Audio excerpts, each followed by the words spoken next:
Navpravah news સમયની સાથે અફવા નહીં ફક્ત સમાચાર। નમસ્કાર, નવપ્રવાહ ગુજરાત ન્યૂઝમાં આપનું હાર્દિક સ્વાગત છે। વડોદરા મહાનગરપાલિકાના વોર્ડ નંબર 15ના કોંગ્રેસના કોર્પોરેટર આશિષભાઈ જોશી કોર્ટમાંથી જામીન પર મુક્ત થતા ડભોઈ કોંગ્રેસના કાર્યકર્તાઓ અને આગેવાનોએ મોટી સંખ્યામાં ઉપસ્થિત રહી આશિષભાઈ જોશીનું स्वागत। हम तुम्हारे साथ हैं, आशीष भाई तुम आगे बढ़ो, हम तुम्हारे साथ हैं, तुम्हारे साथ हैं, आशीष भाई तुम आगे बढ़ो, हम तुम्हारे साथ हैं। સત્યનો હંમેશા વિજય થતો હોય છે।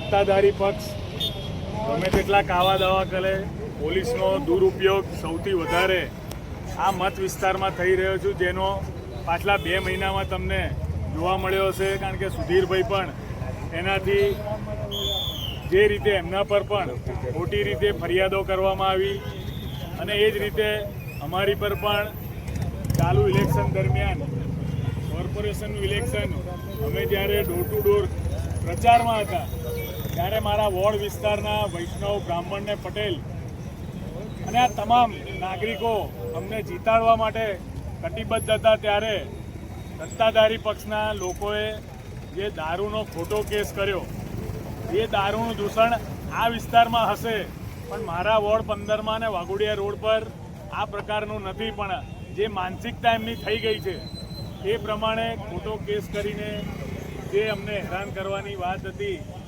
પણ આ દેશની અંદર ભલે પોલીસ વેચાઈ જાય છે પણ હજુ ન્યાય અને કાયદો અને વ્યવસ્થા એના પર અમને ભરોસો છે અને એ હજુ વેચાઈ નથી। એને પરિણામ રૂપે આજે સત્ય બહાર આવ્યું।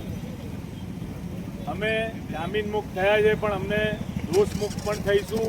આ દેશમાં જ્યારે કોર્ટ, કાયદો અને વ્યવસ્થા હજુ સુધી પણ સત્તાને આધીન નથી રહ્યા એનું ઉદાહરણ છે ને એના પર અમને ભરોસો પણ છે।